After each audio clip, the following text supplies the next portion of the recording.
Welcome to the Locked On Titans podcast. I am your host, Tyler Rowland. Titans fans, we are just a little bit over a week away from the beginning of Tennessee Titans training camp. And that means it's time to start the 2022 Locked On Titans training camp preview. I'm going to be going through the entire roster, position by position. I'm going to tell you guys who I think are a roster lock, guys who are on the roster bubble, and guys who I think are a long shot to make the team. We're going to start today with the offensive backfield. We're talking quarterback, running back, and sprinkling in a little special team. So time to begin the 2022 training camp preview on today's edition of the Locked On Titans podcast. Let's get it. You are Locked On Titans, your daily Tennessee Titans podcast, part of the Locked On Podcast Network. Your team every day.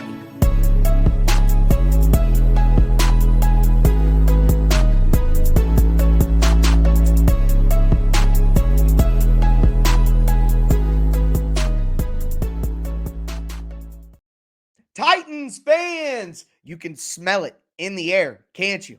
It's almost here. The football season is right around the corner. We no longer need to talk about off-season activities. No, training camp is the true kickoff to the 2022 season. Like I said, just a little bit over a week away, but you guys know how the time flies. So with training camp right around the corner, we are going to begin that 2022 Locked On Titans training camp preview. We're going to be talking roster locks, guys on the bubble, guys who are long shots to make the team, starting with quarterback, running back, and a little special teams. Before we dive into it, do want to let you guys know that today's episode is brought to you by BetOnline. BetOnline has you covered this season with more props, odds, and lines than ever before. BetOnline, where the game starts. Also, thank you for making the Locked On Titans podcast your first listen every day. If this is your first ever listen, make sure that you subscribe on whatever platform that you do stream. We are back to 5 shows a week. I'm going to be bringing daily Tennessee Titans content to you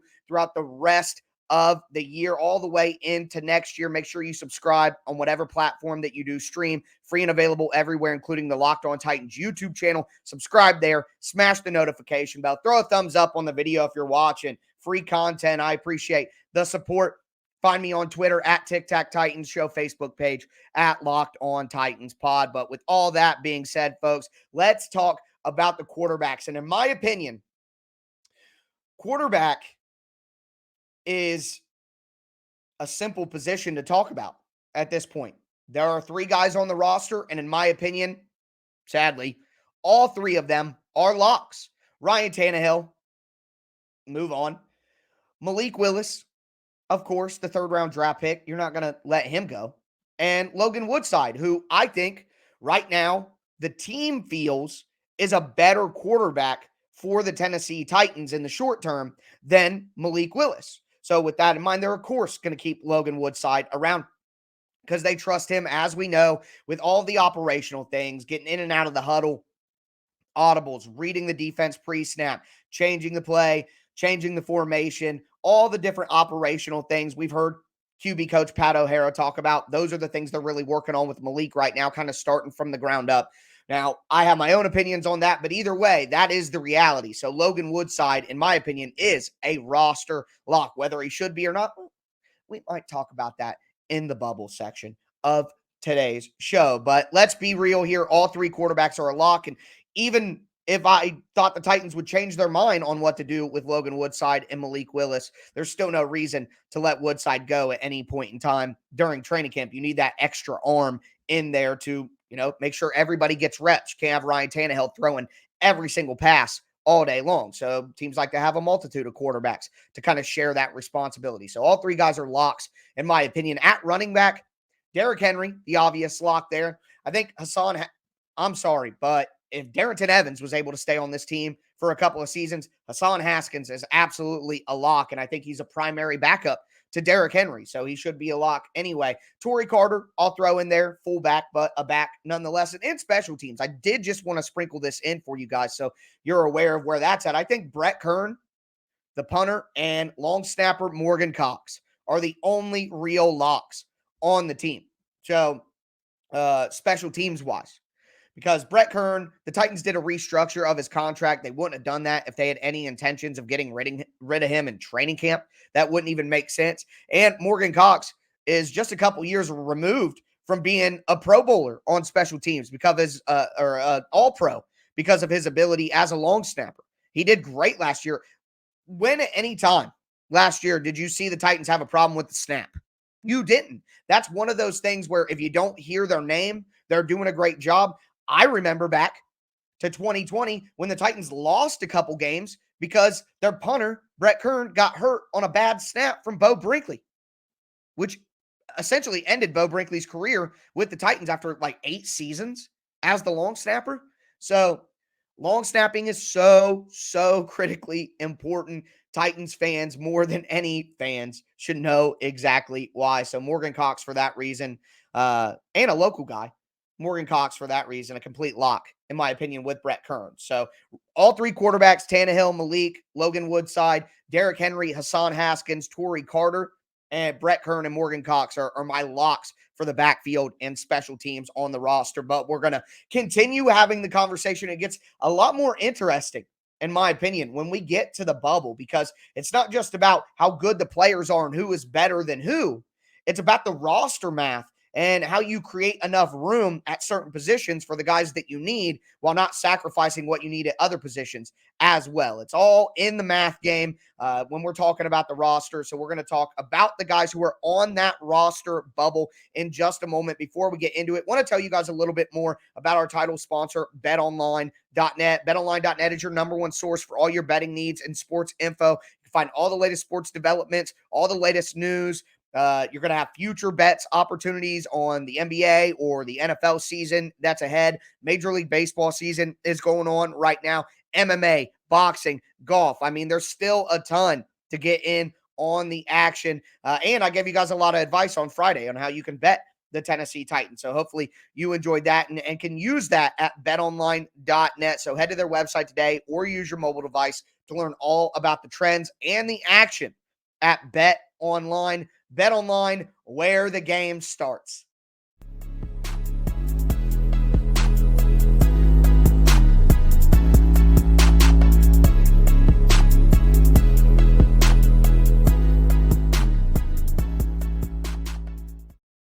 Titans fans, we are going to continue this first installment in the 2022 Locked On Titans training camp preview. We just did the roster locks for quarterback, for the backfield entirely, and a little bit of special teams. We're going to talk about some of these bubble guys that I think could potentially make the team. And if you notice, I didn't have Randy Bullock in the locks.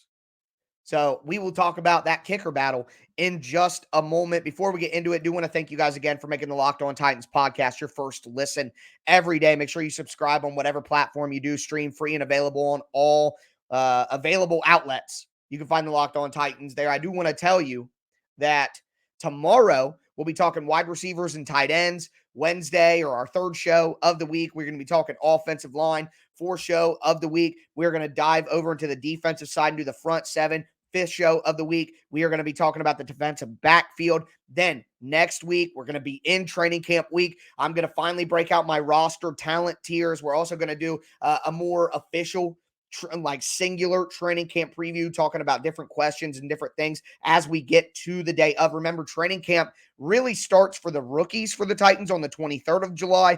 Then training camp kicks off for the veterans on the 26th, but we probably won't see the Titans actually out practicing until the 27th, which is Wednesday. I think that's the schedule that we saw last year, so I'm expecting something similar. The guys kind of check in, get in a good spot, have meetings, all of that stuff on day one, and then hit the practice field on day two. Whether that's the case or not, I'll be here to report it for you guys. But let's talk about these bubble guys, and I'm starting at running back because to me, that's where the most interesting conversation is had. We know, as I said before, that the rookie Haskins is going to make the team. Derrick Henry, going to make the team. Torrey Carter, going to make the team.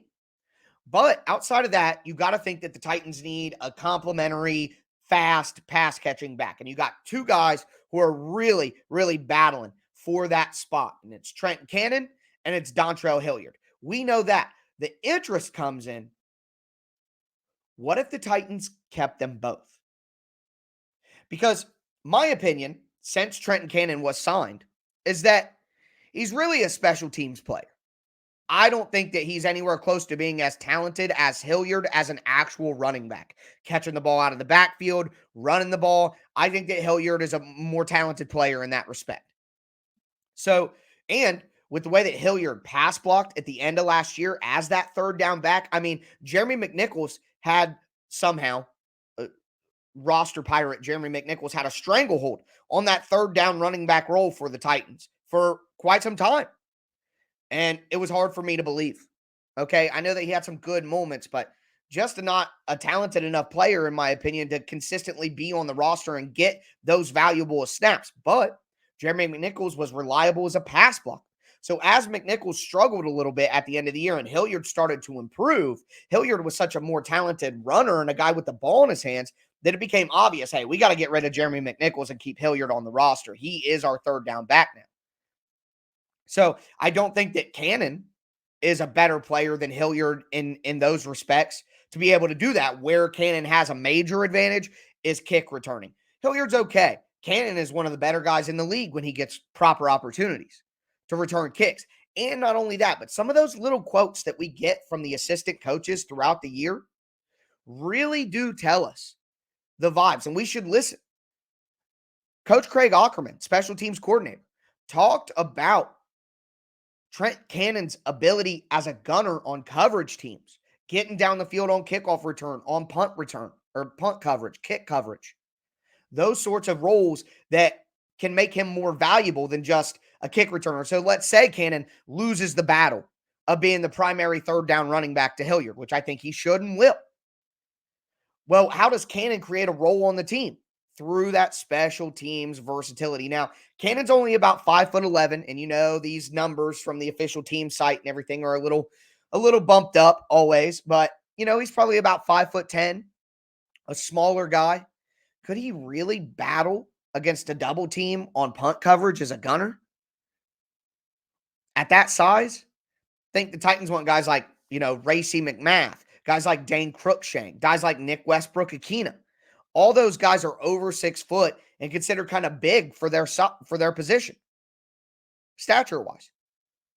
So, well, I wouldn't say Racy is overly big, but he is a big, strong guy. He's not thin built. So, while I do want to take something from Ackerman there, I also do wonder about that physicality and how that fits. But either way, would the Titans potentially keep 5 backs? Would they keep Cannon and Hilliard, Henry and Haskins, and then Torrey Carter, who I'm counting as a back? He may be a fullback, but that's a back. So would the Titans keep 5 when we've seen them typically just keep 4? They want to have 3 running backs and then the fullback. If you do that, that means you can only have 5 wide receivers, maybe 3 tight ends, when I think the Titans are going to go more heavy tight end this year, and it may be advantageous to them to keep 4 tight ends if they're going to do that. You know that the Titans typically only want to keep 2 quarterbacks. The Titans always only keep 2 quarterbacks under John Robinson.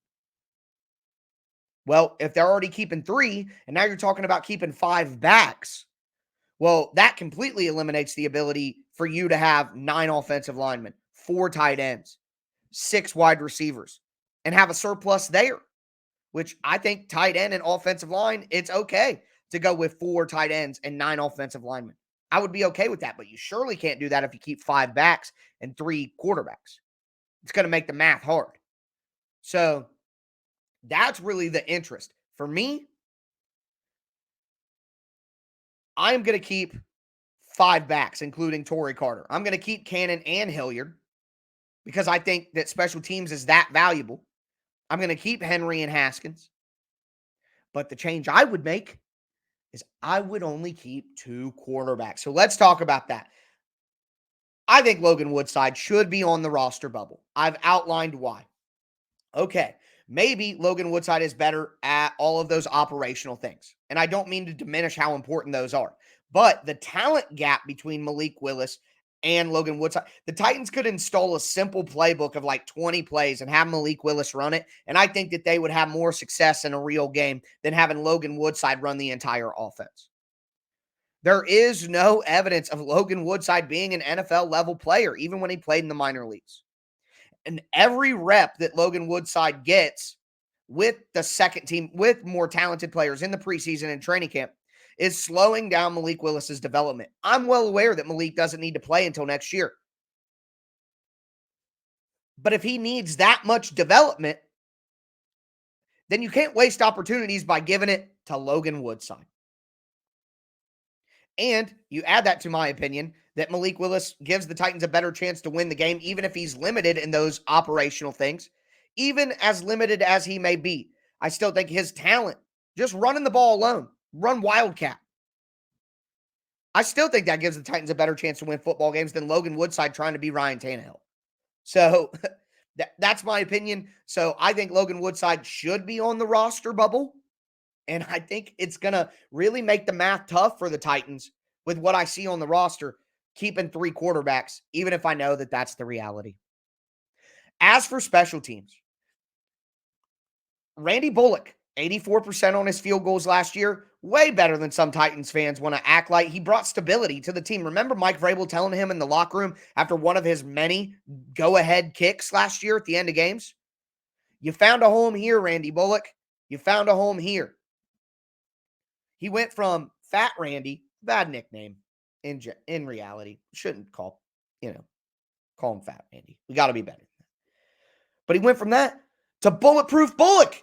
I mean, I just have a hard time believing that Randy Bullock won't make the roster after that performance in that season. But Caleb Shudak from Iowa, the rookie, 85.7% on his field goals, 100% on extra points. Did a little punting as well. He could make it interesting. Kicking, as we know, is completely momentum-based. Completely momentum-based. So if Bullock struggles at all and Shudak is just high-flying, Sam Ficken was going to be the Titans kicker last year. And then all of a sudden, something changed the next thing you know. So I'm just saying, because of that, I have a hard time believing that I need to put Randy Bullock in the roster locks. I'm going to have him and Shudak in the bubble section, and I'm curious to see how their performance shakes out. All the Titans beat reporters do a really good job of reporting the kicking competition and who's made who. So we'll have a good idea of how things are going throughout training camp, and it'll be excited to monitor all of that. And I'll let you guys know after training camp every day, any open practices, I'll be here to report exactly what went down with the kicker battle, because we are watching, folks. We are watching. But moving forward, we need to talk about long shot guys. And there's one guy in particular that's a long shot that I really do want to discuss. And then I'll just recap everything for you, who I think is making the roster ultimately when things are said and done. Before we get into all of that, though, do want to tell you guys about one of our new friends over at Dave. Look, let's be honest here. We've all been in a situation at some point in our lives when we're a little tight on cash, and maybe you could only afford to put a few gallons of gas in your tank. Maybe you were eating ramen noodles for a week, which I know plenty about. You got another save the date for another wedding that you have to go to, and you got to show up with a gift, man. That's where Dave can help. Dave's a banking app. It can get you up to $500 instantly with their program Extra Cash. That's more money to fill your tank, buy that wedding gift, or just catch up on your bills. You can finally tackle those expenses that have been stressing you out without any hangups. There's no interest, no credit check is needed. So if you're in a pinch and need some extra help, download Dave. Think of it as a helping hand from future you. I mean, millions of people have already downloaded Dave to get the financial relief that they need with Extra Cash. So again, download the Dave app from the App Store right now. That's DAVE. Sign up for an Extra Cash account and get up to $500 instantly. For terms and conditions, go to dave.com/legal. Instant transfer fees apply. Banking provided by Evolve, member FDIC. Remember, future you will thank you.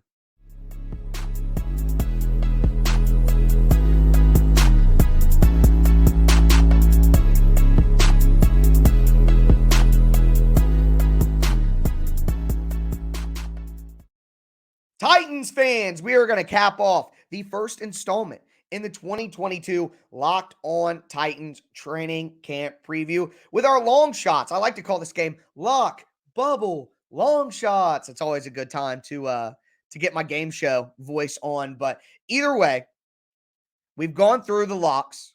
We've gone through the bubble.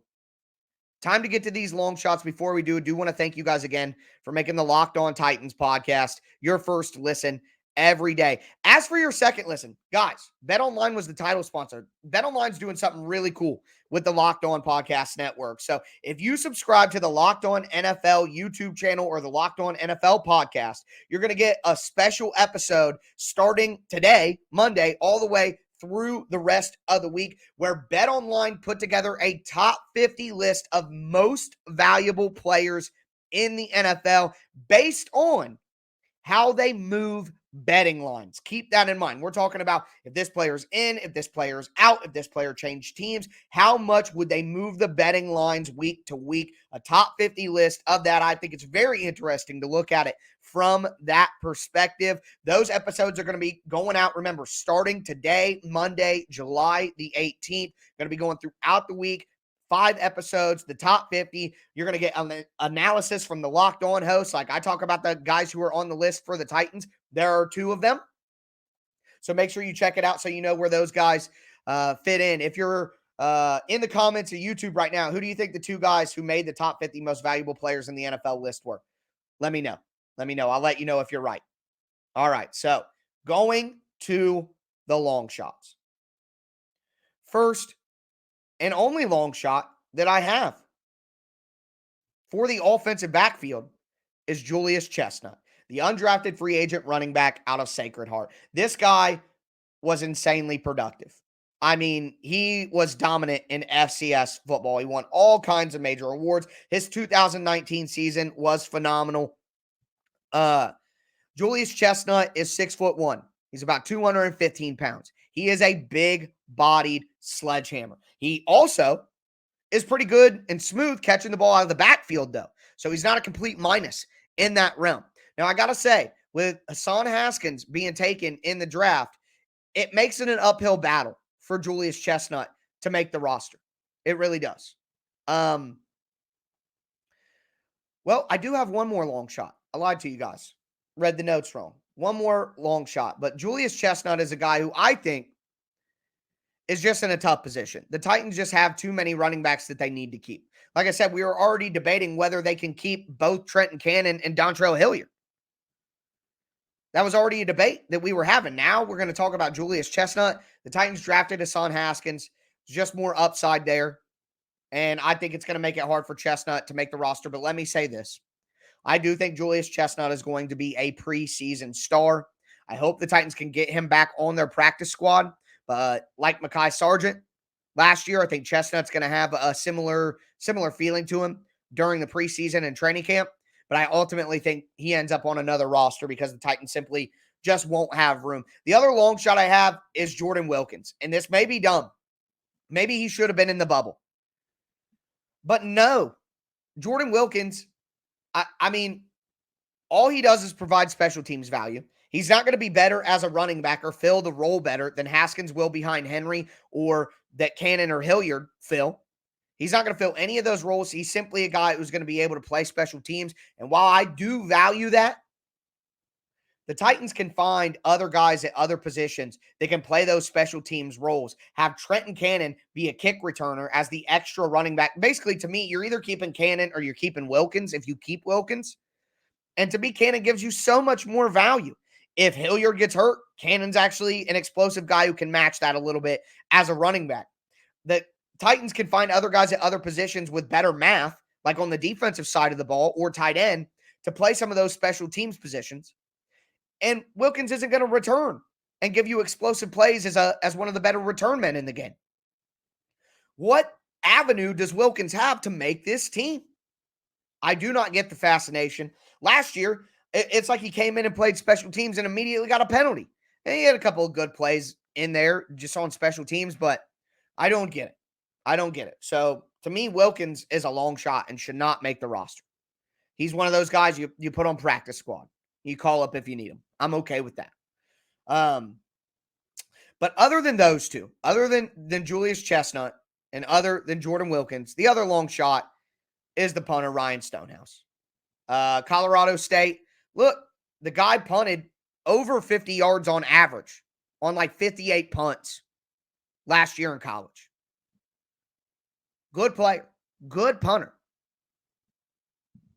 But you don't keep two punters, and he's not going to beat out the weapon, Brett Kern.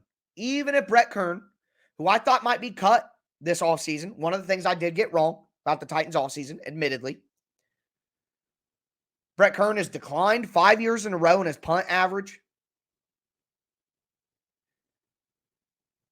He's just not quite the same guy that he was when he got a big contract. And he's still one of the top paid punters in the NFL. The Titans wouldn't have done that. They would have just cut him and not restructured his deal if they wanted to get rid of Brett Kern, or it was even an open competition, because now they're setting up themselves with dead money for doing the restructure. That's not what the plan was. So to me, Stonehouse would nearly have to be perfect to find a way to knock Brett Kern off this roster or to get kept and the Titans keep two punters. I would be shocked. Absolutely shocked. So long shot for Stonehouse. But that's kind of how I see things working out. So that's episode 1 of our 2022 training camp preview. Again, tomorrow, wide receivers, tight ends, then offensive line, then the front 7 on defense, then the back 7 on defense. Training camp going to be a week away when I talk to you guys next. So excited for that. 5 days a week, baby. We are back here on the Locked On Titans podcast. Make sure you subscribe on whatever platform you do stream. That's going to do it for me today, though, folks. As always, I am your host, Tyler Rowland, and this was Locked On Titans.